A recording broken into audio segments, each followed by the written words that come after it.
Cas Pratique est la chaîne de podcast dédiée aux situations de vie patrimoniale de nos clients. C'est aussi un lieu de partage, d'expérience pour l'équipe de Bonjour Patrimoine. Nous avons décidé de la lancer pour permettre à nos auditeurs de mieux appréhender les coulisses du métier de conseiller en gestion de patrimoine. Nous souhaitons qu'ils puissent identifier des problématiques qui leur parleront peut-être directement comme étant les leurs. Chez Bonjour Patrimoine, nous sommes une trentaine d'hommes et de femmes d'âge et d'expériences différents, hautement formés en création et organisation patrimoniale. Nous travaillons avec de nombreux clients rencontrés au fil des années et les accompagnons au quotidien dans un environnement de plus en plus complexe.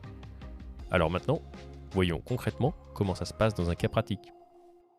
Bonjour à tous et bienvenue sur ce nouvel épisode de Cas Pratique. C'est Justine qui vous parle et je suis en compagnie de Philippe. Bonjour Justine. Salut. Alors, je vous rappelle, dans ces cas pratiques, on parle de cas concrets de personnes qui sont, d'investisseurs, de personnes qui sont venues te rencontrer, Philippe. Et l'idée, c'est de pouvoir justement que nos auditeurs puissent se projeter par rapport à leur propre situation. Exactement. Aujourd'hui, on va parler de Nicolas et Clara qui ont 45 et 46 ans, 46 et 47 ans pour être très précis, et ils ont 3 enfants. Madame en a 2 plus précisément qui sont adultes aujourd'hui, et ils en ont un en commun, le petit Julien. Ils sont pacsés et il me semble qu'ils sont venus te voir une première fois en 2015 à propos d'un investissement immobilier qu'il fallait optimiser. À l'époque, tu avais préconisé de le placer en LMNP. C'est ça ? Ouais, tout à fait. Alors je crois que c'est plutôt 2016, 2015-2016 dans ces eaux-là. Ouais. Première entrée en relation pour travailler un petit peu la capacité d'épargne, la capacité d'endettement, et puis bâtir les prémices, entre guillemets. Donc ça nous remonte quand même à 8 ans, donc j'étais un peu plus jeune. C'était vraiment les prémices de la construction patrimoniale. Donc on a mis en place effectivement un premier investissement en LMNP dans une résidence de services gérée qui se passe très très très très bien.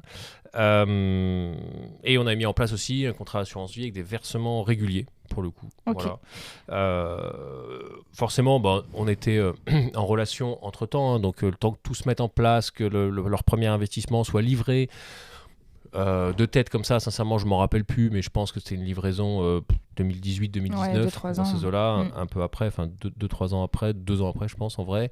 Donc forcément, on s'est suivis, on les a accompagnés dans le montage de l'opération, dans le suivi de l'opération, dans la mise en place, dans la gestion de leur contrat d'assurance vie. On les a accompagnés. Voilà. Donc, en fait, je dirais, à minima, on se voit une fois par an pour faire le point sur la gestion de leur contrat. Pour faire le suivi. Voilà. Et c'est vrai que, pour faire le suivi, bien sûr, on a mis en place des arbitrages en fonction des conjonctures de marché, etc., etc. Et puis, c'est vrai qu'ils sont revenus vers moi pour des problématiques nouvelles. Parce que leur vie a un peu changé, les enfants, ils ont 2 enfants qui ont grandi. Voilà. Ils arrivent aussi au bout d'un crédit immobilier, celui de leur résidence principale, donc potentiellement une capacité d'investissement supplémentaire. Et donc là, on va parler un petit peu d'optimisation. Du coup, qu'est-ce qu'ils doivent faire pour profiter au maximum de ce qui leur arrive dans les prochaines années.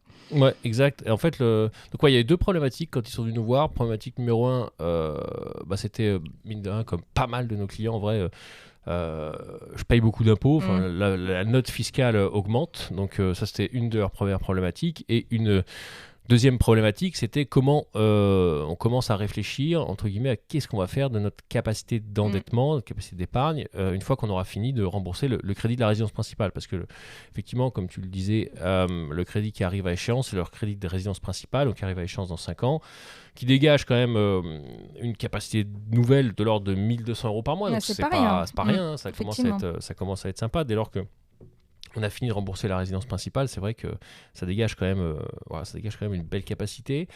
Et aussi, le petit truc qui est rigolo, c'est qu'en 2016, en fait, on leur avait déjà conseillé, donc on a fait un investissement en location meublée non professionnelle, sous un régime BIC non professionnel, et on leur avait conseillé, effectivement, à l'époque, déjà, de mettre un appartement qui détenait depuis pas mal de temps, mais c'est un appartement qui est détenu depuis 2001 en location meublée aussi, parce que c'était un petit appartement, un T2, et ça s'y prêtait relativement bien. Donc on leur avait conseillé ça. Et voilà, donc on avait déjà entamé ce process-là, et on est reparti un petit peu de ce point-là, un refresh par rapport aux problématiques qu'ils nous avaient posées, notamment une problématique fiscale. Oui, parce que c'est vraiment un objectif pour beaucoup d'entre nous et beaucoup d'entre vous qui nous écoutez. Du coup, donc sur ce rendez-vous qui a été fait il n'y a pas longtemps, là, tu refais le point sur l'ensemble de leur situation, tu revois leurs objectifs et le détail, je dirais, dans le détail financier, tu repars sur des calculs pour justement répondre à leurs besoins. Donc, est-ce que cet appartement, il faut le revendre ou pas et qu'est-ce qu'on va faire de cette capacité ? Ouais, tout à fait. Une des questions, c'est vrai, c'était entre guillemets, est-ce que je conserve ou pas cet appartement-là ? C'est des questions qu'on voit assez souvent, qu'on a assez souvent. En fait, il faut l'appréhender sur 2 spectres.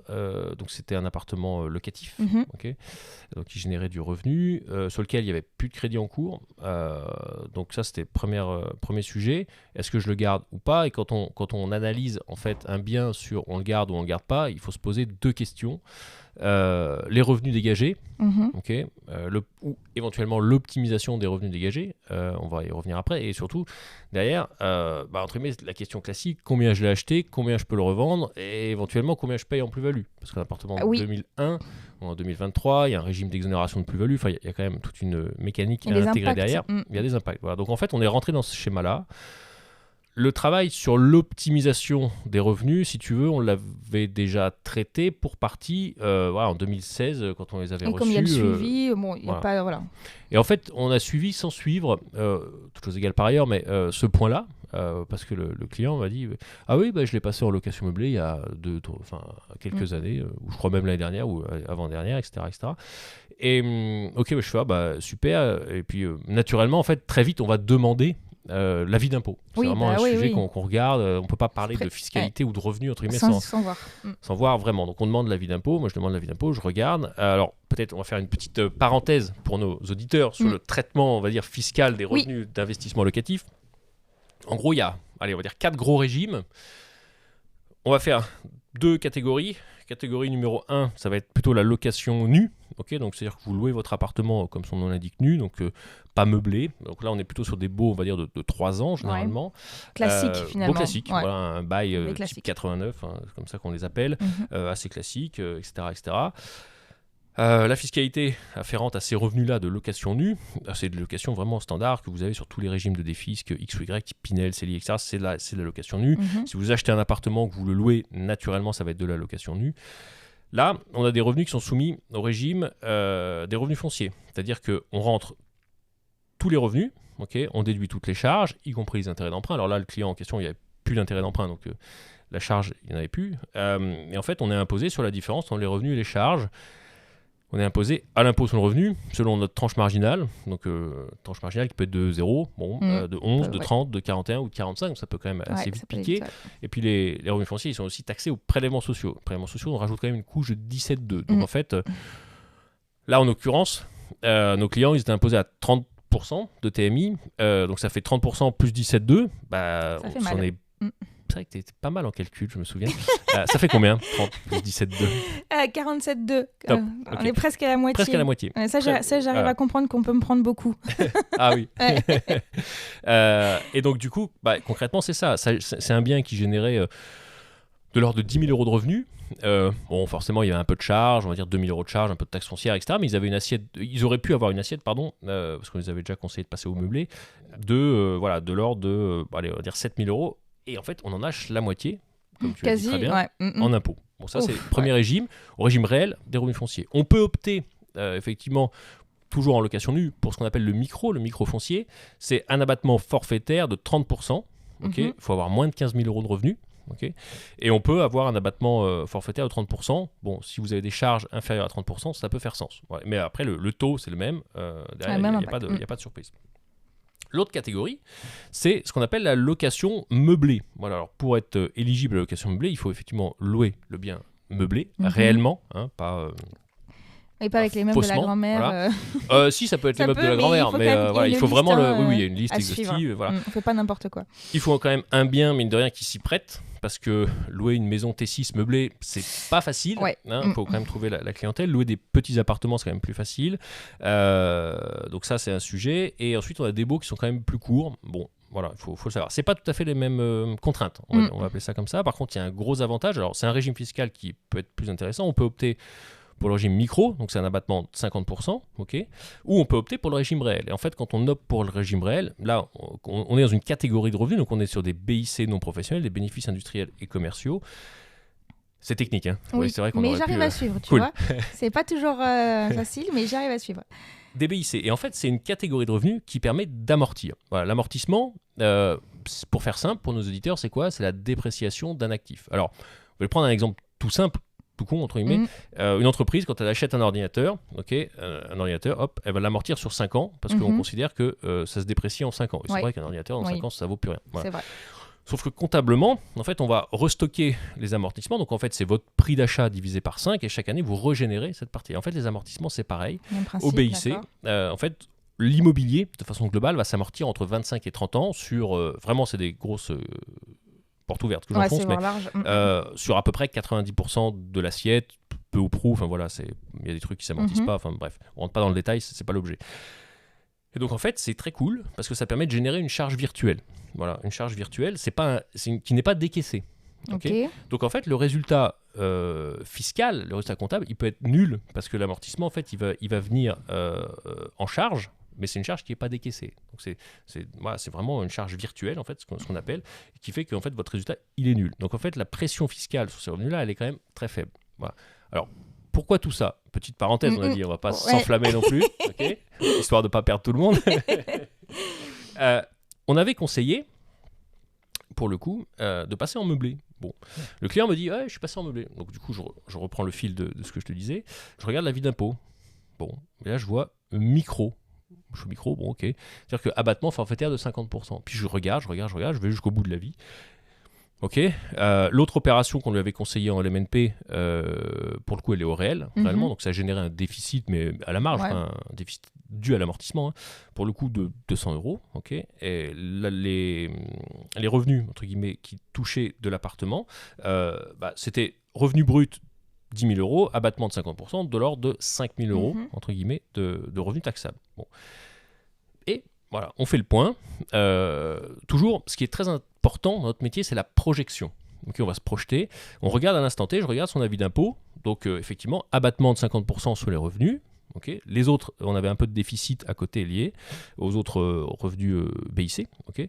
Et il avait du report des déficits non utilisés des années précédentes liés à l'investissement en LMNP qu'on lui avait conseillé. Pareil, de 200 €. Donc, tout ça cumulé faisait que cette année, en fait, on arrivait dans cette catégorie de revenus, parce que l'impôt sur le revenu, c'est un impôt catégoriel, donc tous les revenus sont traités par ligne, en fait, à 2 300 € à peu près.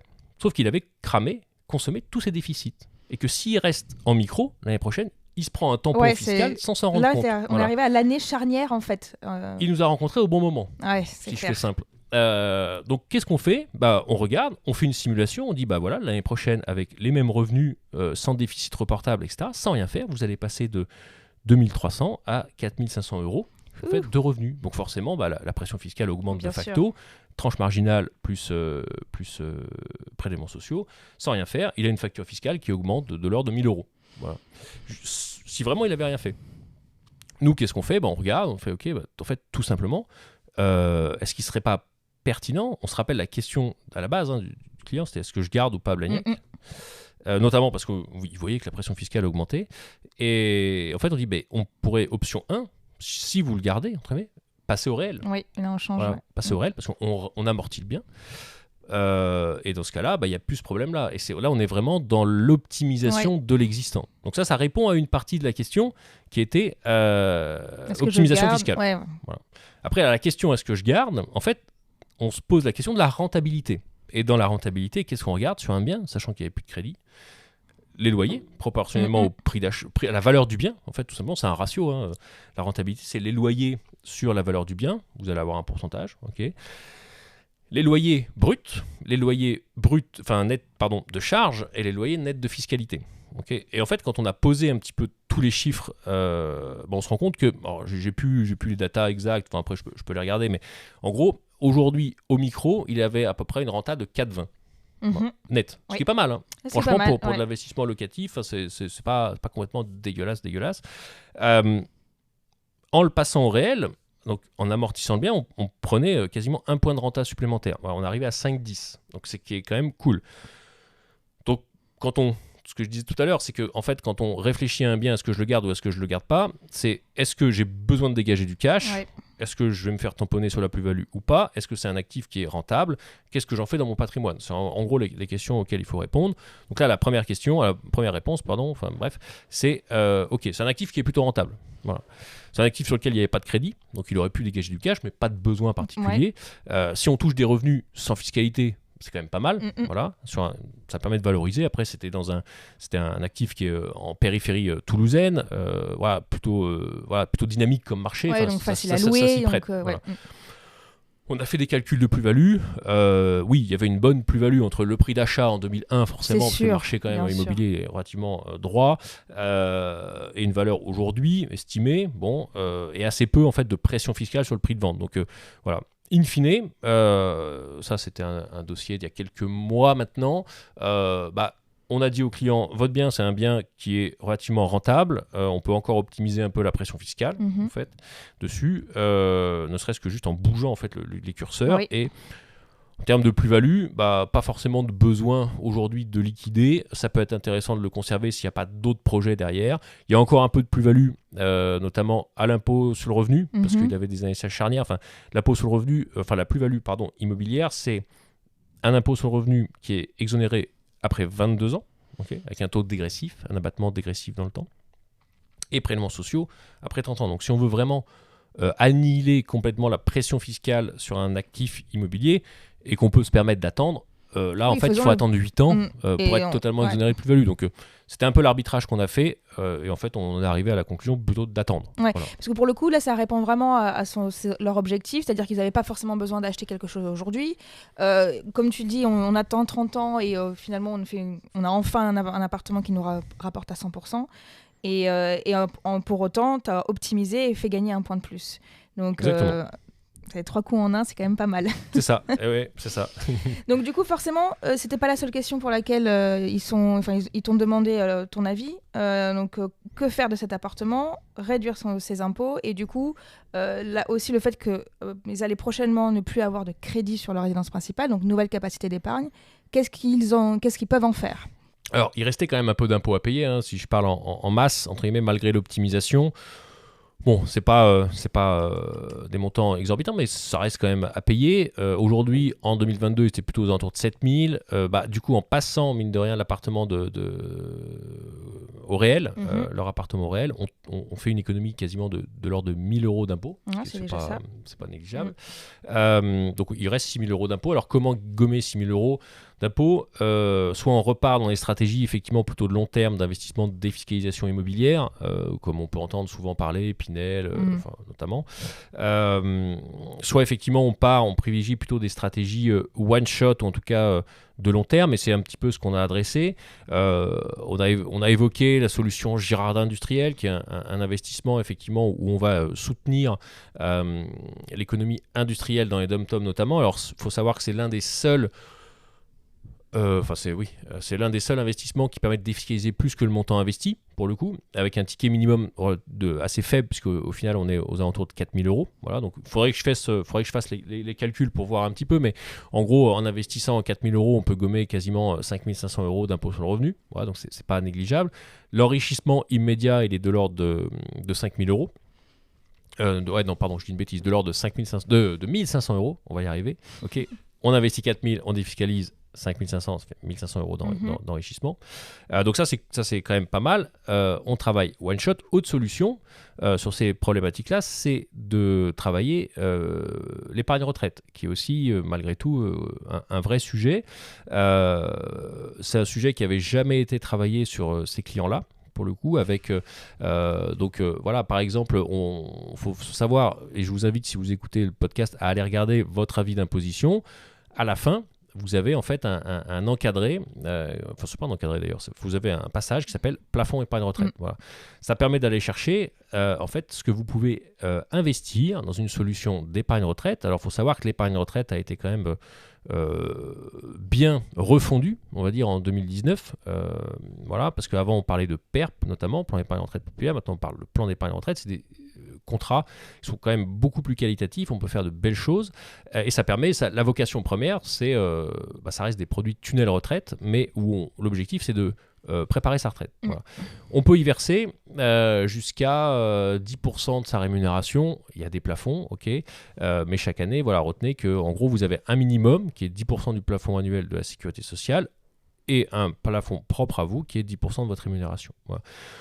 Donc là, on a regardé ce sujet-là. En regardant les plafonds de monsieur, alors il y a les plafonds de monsieur, les plafonds de madame. On peut aller chercher donc, les plafonds des 3 dernières années, celui de l'année en cours, N-1, N-2, N-3. Petit tips, parce qu'il est encore temps, en fonction du moment auquel sortira ce podcast, mais il est encore temps potentiellement. Si vous regardez bien votre avis d'impôt, vous pouvez investir le plafond de l'année en cours, ok, donc 2023 par exemple ici, et on va chercher le plus ancien. Voilà, donc ça peut être intéressant. En fait, on ne va pas remonter. Okay, on va pas faire 2023, 2022, 2021, 2010, 2020, pardon. On va faire 2023, 2020. Donc si vous voyez sur votre avis d'impôt que vous avez un gros plafond 2020, ça peut être intéressant d'attaquer. Pourquoi ? Parce que c'est un pic de rémunération, parce que bref. Les besoins, ça se regarde et c'est des vraies solutions, sachant que l'effet fiscal, pour le coup, il est intéressant. Tout à l'heure, je vous parlais du charade industriel où vous avez un enrichissement à très court terme. Là, sur une solution épargne retraite, en fait, imaginez, vous versez 10 000 euros, vous êtes dans une tranche marginale à 30%, ok, bah, vous allez gagner 3 000 euros d'impôt. Vous allez déduire en fait, le montant de versé de votre revenu imposable. Voilà. Donc, c'est quand même intéressant. Si vous êtes dans une tranche marginale à 30%, si vous gommez vos revenus de 10 000 euros, bah, en fait, vous faites une économie fiscale assez mathématique de 30%. Voilà. Donc, en fait, votre effort réel d'épargne, il est il est que de 7 000 euros. En fait, c'est ça qui est quand même assez intéressant à avoir à l'esprit. D'accord. Alors, j'imagine, du coup, à partir de ces précaux, il y a forcément aussi un sujet de succession qui entre en jeu, notamment par rapport aux enfants, le fait qu'ils soient pacsés. Du coup, j'imagine que c'est quelque chose que tu as abordé avec eux. Exact. Alors, pacsé, ok. Un enfant commun, madame a 2 enfants, premier lit. Et donc forcément, hormis le Pacs, rien de préparé. Voilà. Ouais, pas de testament, donc conséquence désastreuse. Ouais. Désastreuse. Ça, alors, on sait pas forcément. Hein. Non, c'est vrai que tu fais bien de rebondir parce que quand on a préparé, on n'a pas évoqué ce sujet, mais très bien. Oui, alors pourquoi c'est désastreux ? Vous êtes pacsé, c'est bien. Vous êtes pacsé peut-être pour une économie fiscale. Ou pas, encore que bon. Oui, un peu d'amour aussi quand même. Ah d'accord. Bref, mais sachez que voilà, vous n'êtes pas héritier. C'est pas parce que vous êtes pacsé que vous êtes héritier. Le partenaire de Pacs, ok, n'est pas héritier. Donc ça c'est problématique. Et vice versa. Donc retenez ça, pas héritier. Donc en fait il hérite de rien. Le patrimoine va aux enfants. Ok. Et à contrario, vous pouvez très bien entre guillemets avoir fait un testament, mais ne pas être pacsé. Ah ok. Ok. Bon à savoir. Bah oui, après on peut léguer entre guillemets, une partie en fonction des enfants, la réserve héréditaire, etc. Je ne vais pas rentrer dans les détails, mais on peut léguer une partie de son patrimoine entre guillemets, à n'importe qui. Mais s'il n'y a pas de lien de filiation, entre guillemets, c'est quand même 60% de droit de succession. Bon. Donc en fait, vous avez fait un testament, vous n'êtes pas pacsé, vous payez 60% de droits, ok, vous êtes pacsé sans testament, il n'y a pas d'héritage. Bon, alors vous me voyez venir. La conclusion, c'est pacsez-vous et faites un testament. Bref, parce que vous avez à peu près les mêmes avantages que le conjoint. C'est-à-dire que vous héritez en fonction de ce que vous avez légué, entre guillemets, mais c'est le testament qui vous institue héritier en tant que partenaire de Pacs, et le Pacs vous permet d'économiser et d'avoir le même régime fiscal que le conjoint suivant, à savoir absence de droit de succession. Voilà, donc ça, c'est quand même assez important. Pacsé, c'est bien, mais vous héritez de rien. Avec une économie fiscale, mais comme vous héritez de rien, ça sert à rien. Faire un testament sans être pacsé, vous héritez, vous payez pleine balle. Bon, donc pacsez-vous et faites un testament. C'était une de nos préconisations, effectivement, si je synthétise un peu le sujet. Un des seuls points, entre guillemets, et pour le coup, voilà, on a tendance, malgré tout, notre conseil, c'est aussi inciter les gens à optimiser leur protection familiale. Se marier, c'est bien. Ouais, c'est l'aspect matrimonial. Hormis faire la fête. On peut très bien se marier sans faire la fête, ok, si c'est ça le sujet, le problème, le coût, ou etc.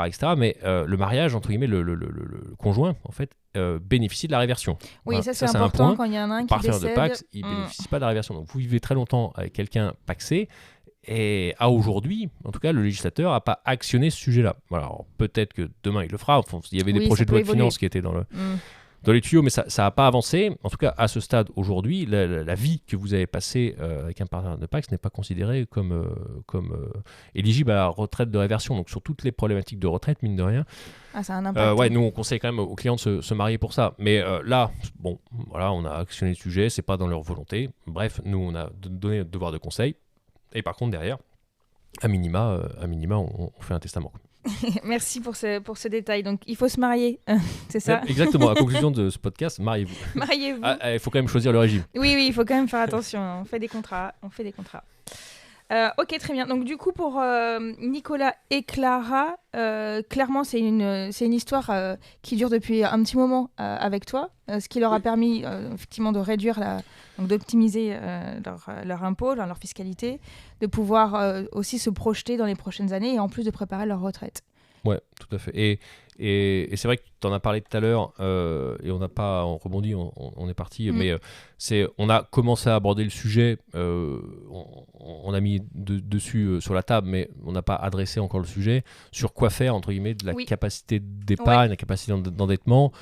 Parce que, aujourd'hui, tu l'as dit, 45, 46 ans, un crédit qui termine en 5 ans, donc à 50 ans, ça laisse encore la possibilité, en fonction de leur situation professionnelle, de leur envie, etc., de pourquoi pas se réendetter aussi pour faire un dernier levier patrimonial entre 50 et 60 ans, sur 10 ans, sur 15 ans, c'est jouable. avec leur nouvelle capacité d'épargne suite au remboursement de la résidence principale, 2200 € par mois, donc on peut quand même aller chercher des investissements sympas. On a commencé à regarder un peu les sujets, c'est un peu précoce entre guillemets à 5 ans, donc ils ont préféré effectivement qu'on reporte ça, mais voilà, c'est quand même un vrai sujet, et d'ailleurs ça me fait rebondir sur le fait de dire, on dit souvent oui, la résidence principale c'est la première pierre de la construction patrimoniale, mais mine de rien ça reste un bon exemple en fait. Clairement. Parce qu'à 50 ans, si on est propriétaire de sa résidence principale, ça laisse quand même un temps nouveau pour faire un nouveau crédit, donc pour redévelopper du patrimoine, etc.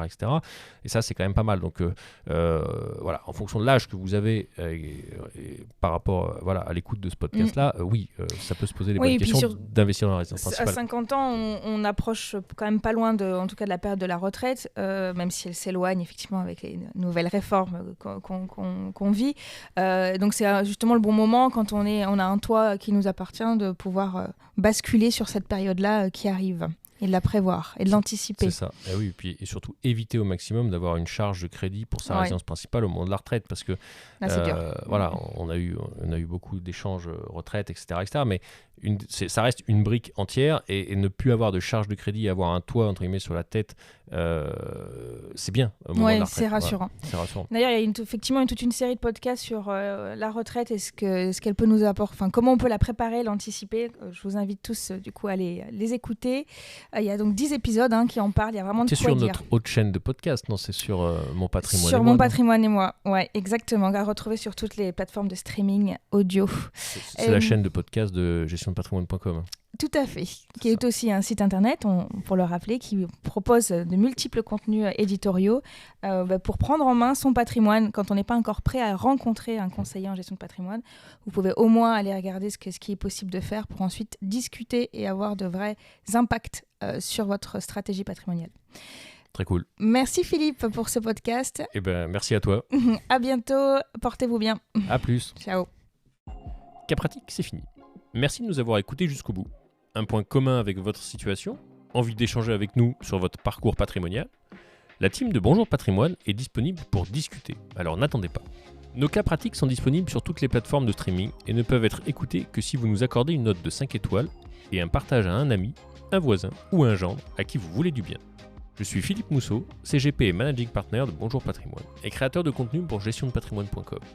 Cet épisode a été mis en forme par notre équipe marketing hors pair. A très vite pour un autre cas pratique.